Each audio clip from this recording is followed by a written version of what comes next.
예, 2020년 경자년 새해 첫 이해찬 대표 기자간담회를 진행하도록 하겠습니다. 저는 더불어민주당 대변인 이재정이고요. 함께 이해찬 대표님과 함께 윤호중 사무총장님, 그리고 윤관석 수석 정책위 부의장님, 김성환 비서실장님, 이근영 전략기획위원장님이 함께 자리하셨습니다. 먼저 이해찬 대표님께서 모의 발언을 통해서 여러분들께 새해 메시지 전달해 드리겠습니다. 예, 언론인 여러분, 대단히 반갑습니다. 먼저 새해 복 많이 받으시기 바랍니다. 올해도 건강하시고 좋은 기사들로 나라에 기여하는 한 해를 만들어 주시기를 기대를 하겠습니다. 지난해 민주당은 제1야당의 비협조로 국회 운영에 많은 어려움이 있었지만 큰 성과도 있었습니다. 가장 큰 성과는 개혁 입법을 완수한 것입니다. 특히 검찰개혁 입법은 검찰이 반발에 막혀 수십 년간 이루지 못한 시대적 과제였는데 결국 처리를 했습니다. 오랜 쟁점이었던 선거법도 개정을 할 수가 있었습니다. 20대 국회를 최악의 국회라고 흔히 말하는데 오히려 국정농단 정부 탄핵을 성공을 했고 막판에 오랫동안 해결되지 않았던 아주 굵직굵직한 현안들도 처리해냈습니다. 둘째, 현장 중심 당 운영으로 현장과 국민의 목소리를 가까이 했습니다. 작년에만 29번 현장 최고위원을 개최를 했고 상하반기 모두 예산정책 협의를 열어서 민생 안정과 경제 활력을 적극 뒷받침을 했습니다. 셋째, 시스템 정당의 기반을 완성하며 정당 혁신을 이뤄냈습니다. 특히 정당 역사상 최초로 전 당원 투표를 실시해 공천 룰을 확정을 했습니다. 이런 안정된 정당 혁신의 성과가 지금 총선 준비에서 잘 나타나고 있습니다. 올해 가장 중요한 것은 총선 승리입니다. 오늘이 D-90일입니다. 이번 총선은 대한민국이 과거로 후퇴하느냐, 촛불혁명을 완수하고 미래로 전진하느냐를 결정하는 중요한 분수령이 되는 선거입니다. 문재인 정부 성공과 대한민국의 밝은 미래를 위해서 민주당이 반드시 승리해야 되는 선거라고 생각을 하고 있습니다.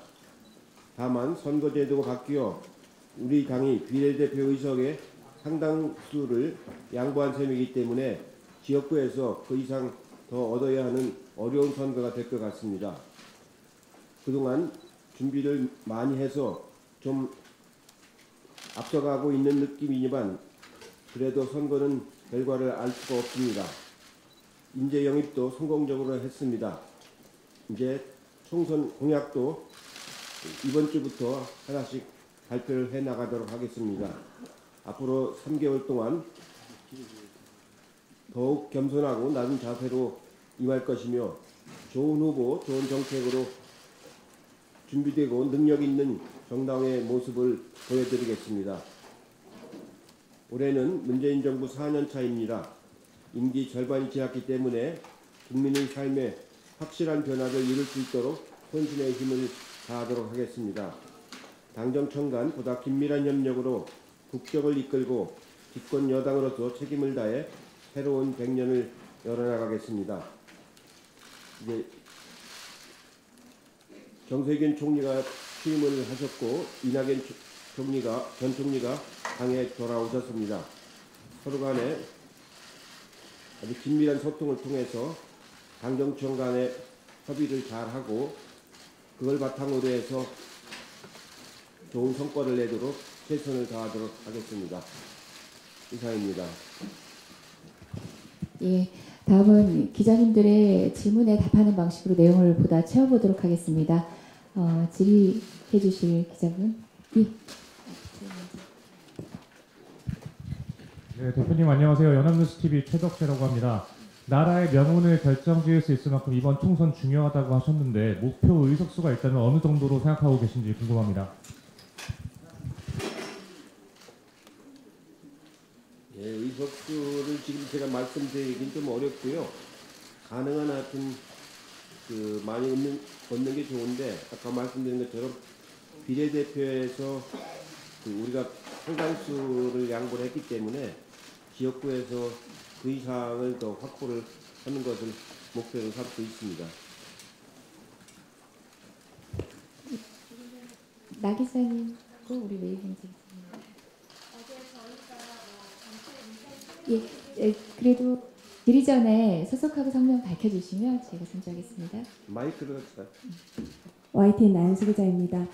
어제 밤에 저희가 이제 당의 입장과 그 대표님 메시지를 받긴 했습니다만 그래도 직접 좀 어제 밤에 쓴 팁이 동영상 내리는 과정에서 있었던 문제를 좀 대표님께서 직접 말씀을 해주시면 좋을 것 같습니다. 예, 저는 전혀 어느 쪽을 이렇게 낮게 보고 한 말은 아니고요. 그런 분석이 있다는 얘기를 제가 이제 전에 들어서 한 말인데 그 결과로 인해서 여러 가지 좀 상처를 줬다고 하면 죄송하다는 말씀을 다시 드리겠습니다.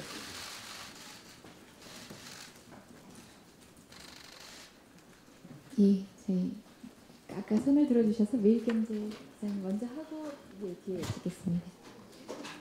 받으시면서 예, 뒷자리 마이크 전해주시죠. 예, 저 CBS 박희원입니다. 저 어제 사과의 말씀을 하셨는데요. 근데 이런 발언이 조금 6일 만에 나오고 이전에도 몇 번 있었던 걸로 알고 있습니다. 이러한 발언들이 계속 이어짐으로써 총선에 영향을 미칠 수 있다는 지적도 나오고 있는데요. 이에 대해서 어떻게 생각하시는지랑요. 두 번째로는요. 최대 경선 지역이 200개가 될 수 있다고 말씀하셨는데 그럼 나머지 지역에는 어떻게 하실 건지에 대한 생각도 좀 듣고 싶습니다. 예, 그런 말을 제가 여러 번 자주 한 건 아니고요.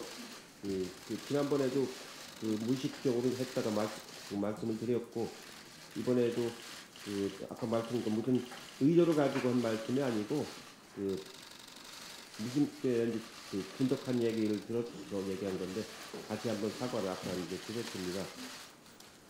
지금 전체가 253개인데요. 저희가 지금 이렇게 이제 접수를 해봐야 합니다. 다음 주 들어가서 이제 공천 신청 접수를 이제 할 텐데 단수를 신청하는 데도 있을 거고요. 또 우리가 전략적으로 배치한 것도 있을 거고요. 그렇게 하면은 아마 한 200개 정도가 아마 어린 짐작은 이제 그렇다는 얘기지만 실제로는 공천 접수를 해봐야 합니다. 예. 정상훈 기자. 네, 안녕하십니까. 뉴스원의 정상훈 기자라고 합니다. 네. 오늘 이제 리얼미터 여론조사 발표가 났는데 자유한국당과 통합을 준비하는 새로운 보수당의 지지율을 합치면 민주당의 지지율보다 0.7% 정도 높게 나왔습니다. 보수 통합에 대한 가능성과 그 파급력에 대해서 대표님은 어떻게 생각하시는지 궁금합니다. 예, 다른 당에 대해서 지금 언급하는 건 별로 적절치가 않고요. 그분들이 이제 지금 통합 논의를 해나가고 있는데 저희가 지켜보도록 하겠습니다. 실제로 통합한다는 것에 대한 국민들이 좋은 평가가 있다고는 생각을 합니다. 네, 충분하셨을지요. 네, 뒷자리 아까 조금 전에 발언 기회를 가지셨으니까 지금 서 계신 우리 기자분께 좀 이따 다시 드리도록 하겠습니다. 네, JTBC 최재원이라고 하는데요. 청와대 출신 출마자들이 좀 많다는 지적들이 계속해서 나오고 있는데 대표님께서도 여기에 대해서 좀 청와대 출신들이 많다는 문제의식이 있으신지 여부와 그리고 청와대 출신들에 대해서 이력 표기 문제도 계속 논의 중인 것으로 아는데 이력 표기 문제라든지 전략공천 관련한 방식이 어떻게 되시는지 좀 여쭙겠습니다. 청와대 출신이 몇 명이 지금 공천을 신청할지는 아직 불확실합니다. 청와대에서 퇴직했다고 해서 전부 다 그 선거에 출마하고 공천 신청하는 건 아니기 때문에 이 역시 그 공천 신청을 받아봐야 몇 명이 될지 알 수 있겠는데 지금 언론에서 보도되는 거는 좀 약간 그 과장되게 표현된 숫자인 것 같습니다. 청와대 출신이라고 해서 무슨 그 특혜가 있거나 불이익이 있거나 그렇게는 안 하고 공천 룰에 따라서 엄격하게 그 시행을 해나갈 생각입니다. 예, 추가 질의 있으신 분? 예, 저 뒷자리에 먼저 마이크 넘겨주시고 좀 이따가 기회를 다시 드릴게요. 예. 경향신문 신진용이라고 합니다. 지금 당에서 험지 출마를 좀 해주셔야 된다라는 그런 이야기들이 조금씩 거론이 되고 있는데 선거 지휘하시는 입장에서 어떤 분들이 어디로 가주셨으면 좋겠다 그런 데서 좀 생각이 있으신 건지 그리고 좀 하나 더 덧붙여가지고 아까 뭐 다른다는 이야기도 나왔습니다만 안철수 전 대표 이번 주 중으로 복귀가 거론되고 있는데 선거 지휘하시는 입장에서 관련해서 좀 생각하시는 부분이 있으시면 말씀 부탁드리고 싶습니다. 예, 우리가 이제 어려운 지역이 여러 군데가 많이 있습니다. 그런 지역에 출마하실 분들을 그 말씀을 드리고 있는데 아직은 구체적으로 누구라고 말씀드릴 단계는 아니고 개별적으로 이제 좀 이 본인들에게 요청을 드리는 그런 분들이 좀 있습니다. 이 다른 당에 대해서 자꾸 제가 언급하는 건 적절치 않습니다. 예, 계속 손 들어주셨는데 연합의 책장님 다시 기회 드리고. 네, 저 하나만 더 질문하겠습니다. 아까 못해서 그런데 부동산 허가제를 청와대에서 이제 뭐 철회를 했다고 하긴 하는데요. 혹시 이런 발표를 제일 처음에 뭐 강기정 수석님이 뭐 라디오 나와서 말씀하시거나 하기 전에 당국과 좀 어느 정도 협의가 있었던 건지 궁금하고, 물론 철회했다고는 하지만 우리 당에서는 어떻게 그런 관점에 대해 생각을 하시는지 그게 궁금합니다. 당과 그 협의한 적은 전혀 없고요. 철회했다고 하는데 실제로 그 허가제 같은 경우는 굉장히 그 강한 국가 통제 방식인데 그런 건 시장 경제에서는 그 적절하지가 않습니다. 오른쪽 뒤편 두째 줄에 예, 손 먼저 들어주신 것 같습니다. 그리고 앞으로 마이크 넘겨드리겠습니다. 그 총선 과정에서 이낙연 총리 그 활용 보관을 좀 설명해 주시기 바랍니다. 예? 이낙연 총리 그 활용 총선 과정에서 그 활용하실 보관을 좀 말씀해 주시기 바랍니다. 예, 본인도 이제 당에 와서 당이 중요한 역할을 하시겠다는 의사를 여러 번 표명을 하셨고 어제도 이제 오셔서 인사를 하셨는데 우선은 상임 고문으로 이제 모시도록 하고요. 그 다음에 선대위가 발족될 때 선대위에서 적절한 그 역할을 할 수 있는 그런 걸 마련하도록 하겠습니다. 그리고 당사에다가 상임 고문실을 지금 이번 주에 지금 만들고 있습니다. 그래서 다음 주부터 사용할 수 있도록 그렇게 준비를 좀 하고 있습니다. 예, 마이크 연달 앞으로 넘겨주시고요. 다시 한번 성함 소속 다시 한번 부탁드리겠습니다. TJB 김성민 기자라고 합니다. 그 얼마 전에 대통령께서 대전 충남 혁신도시에 관련된 얘기를 하셨군요. 법안이 지금 국회 계류 중인데 20대 국회에서 과연 통과할 수 있을 건지 전망이 궁금하고요. 그 총선 과정에서 공약으로 어떻게 당에서 채택하실 의향이 있으신지 오늘 여쭤보겠습니다. 예, 지금 혁신도시를 만들 적에 대전은 이미 그 정부 기관들이 많이 내려가 있기 때문에 추가로 내려갈 거는 아니다라고 해서 대전은 이제 그때 제외가 됐던 거고요. 그 충남은 그 당시만 해도 만들 때만 해도 그 세종시가 광역시로 만들 생각이 아니고 그냥 총리 직할시로 할 생각이기 때문에 충청도하고 하나라고 이렇게 충남하고 하나라고 생각했기 때문에 충남은 별도의 혁신도시를 만들지 않았던 건데요. 이명박 대통령 때 이게 광역시가 되는 바람에 충남하고 이제 맞은 분리가 돼버린 셈입니다. 그래서 충남이 이제 혁신도시에서 결과적으로 이제 빠진 셈이 돼서 충남은 혁신도시를 만드는 법 개정안이 지금 계류 중에 있습니다. 그동안에 이제 그 법 가지고 여야 간에 협의할 수 있는 그런 상황이 아니었기 때문에 그 진도를 못 나가고 있는데, 그 가능한 한 여야 간에 협의를 해서 그 법이 그 만들어질 수 있도록 그렇게 노력을 하겠고요. 그 지난 그러니까 2005년도 혁신도시를 그 공공기관 지방 이전할 적에 하고 나서 그 후에 만들어진 공공기관들이 또 상당히 많이 있습니다.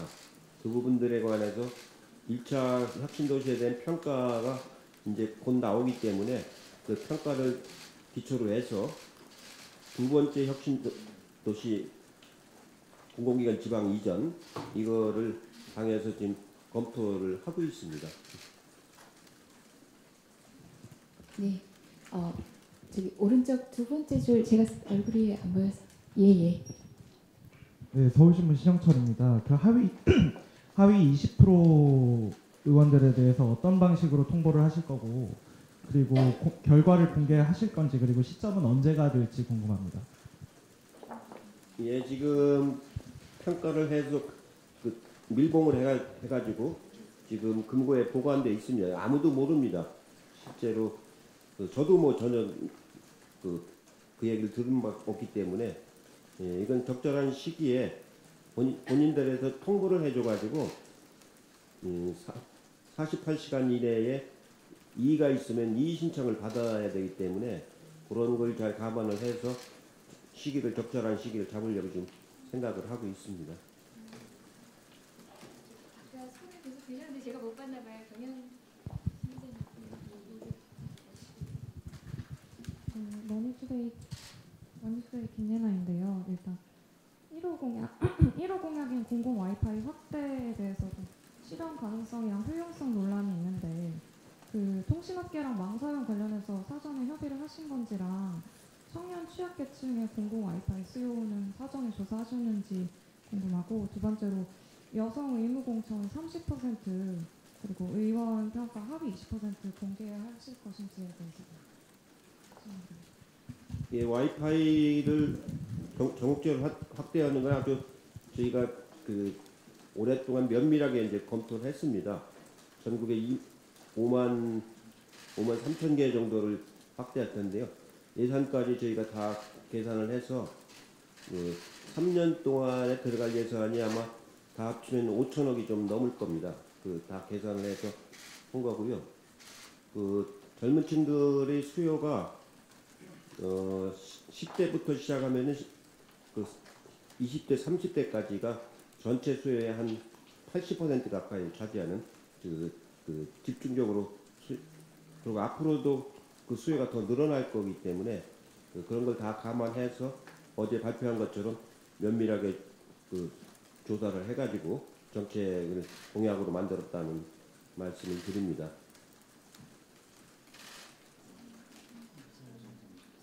여성 30%요.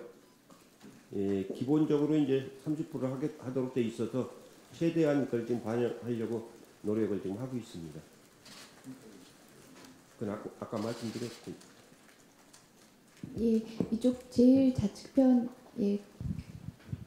오마이뉴스 조혜지라고 합니다. 두 가지 질문을 드리고 싶은데요. 뭐 대표님께서도 임기 초반에도 그렇고 개헌 얘기도 하셨고, 근데 이번에 정세균 신임총리께서 그 협친회가 말씀을 하셨는데 이 부분에 대해서 좀 어떻게 생각하시는지 여쭙고 싶고, 뭐 어저께 그 발언에 대해서 이제 사과를 밝히시긴 했지만 이게 사과에 그칠 것이 아니라 이제 유튜브 자막이나 뭐 이런 것들이 또 처리돼서 편집하는 과정에서 이게 생방송이 아니라 이게 가공된 영상이 올라왔다는 점에서 이게 당 조직 전반의 어떤 그 인식 개선이 필요한 게 아니냐 해서, 뭐 그 총선 때도 유권자들 많이 만나실 텐데 뭐 이런 인권 의식에 대한 교육이라든지 아니면은 실무 단위 조직의 그 인식 제고를 좀 한번 개선해 보실 여지가 있으신지 여쭙고 싶습니다.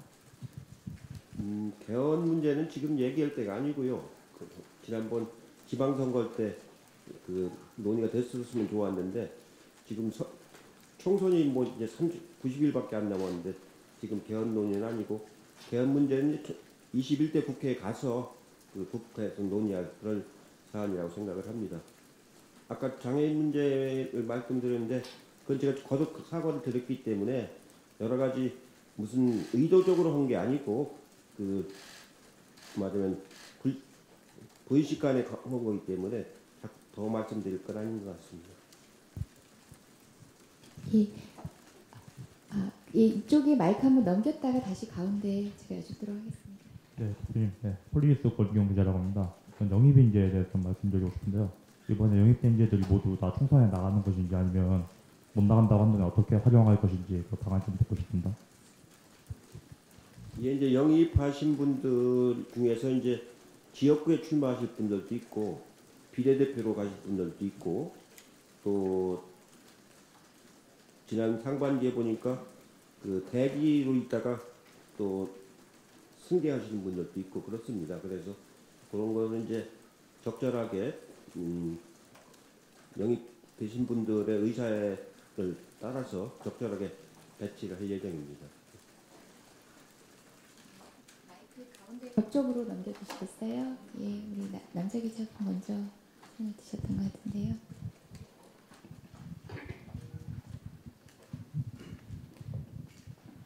네, 이데일리 유태한 기자입니다.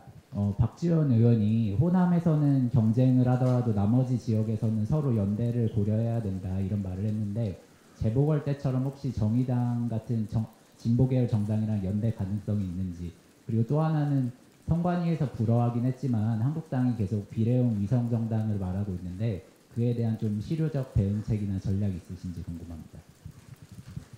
예, 이제 지금은 옛날하고 달라서 인위적인 정치 공학적인 그런 연대나 이런 게 그 유권자들한테 잘 통하지가 않습니다. 자연스럽게 각 당이 최선을 다해서 노력을 해서 유권자한테 그 지지를 받는 것이 그 정당한 방법이고 또 실제로 이제는 그렇게 좀 되고 있고 모든 당들이 전국에 다 후보를 내려고 지금 노력하고 있기 때문에 그 인위적인 그런 그 연대나 이런 거는 그게 바람직하다고 생각을 하지 않고 있습니다. 예, 바로 옆으로 마이크 넘겨주시면. 비례정당 대응책 여쭤봤는데. 예. 위성정당. 예. 그건 위성정당이 아니고 위장정당이죠. 예, 그런 행위는 그건 원래 선거법 개정의 취지에 반하는 거기 때문에 그런 행위는 그건 위성정당이라는 건 굉장히 좋게 얘기하는 거죠. 그게 무슨 위성정당입니까? 위장정당이지. 옆으로 마이크 넘겨주시고 질문. 선생님, 저 강지혜 기자인데요. 그 아까 좀 명확히 안 된 것 같은데 당규에는 그 하위 20% 결과를 발표라는 표현이 있는데 이게 개별적으로 비공개 통보하는 것도 발표에 포함이 되는 건지 좀 여쭙고 싶습니다. 예, 비공개 개인한테 통보해 주는 겁니다.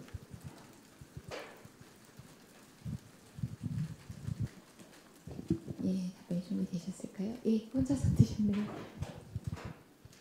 그 저번에 추미애 법무부 장관 그 검찰 인사 때 그 대표님께서 검찰이 정상화되는 과정이라고 말씀하셨었는데 그 진보 판사분들 뭐 일각에서는 이게 비판의 목소리가 나오고 있습니다. 이분들에 대해서 좀 어떻게 생각하시는지 궁금합니다. 검찰 인사 계획에 대해서 진보 판사들이 불만을 한다고요? 진보 진영에서도 한 명이 아니다. 진보 판사를 말하는 겁니까? 진보 진영은 어디를 말하는 겁니까? 예? 판사들이 검찰 인사에 대해서 그렇게 얘기한다고요? 제가 보기에는 판사들이 그렇게 비판한다는 얘기는 별로 접한 게 없고 아마 한 분이 어떤 발언을 SNS에 하셨는데 그분은 이제 진보 성향이라고 분류를 하셔서 질문을 하신 것 같은데요. 그냥 그 사안에 대한 어떤 전반적인 입장을 얘기하시는 걸로 가름하면 될 것 같습니다.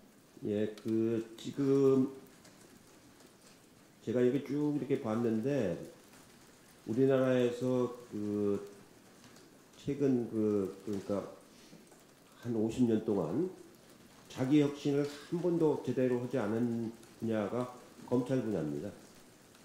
예.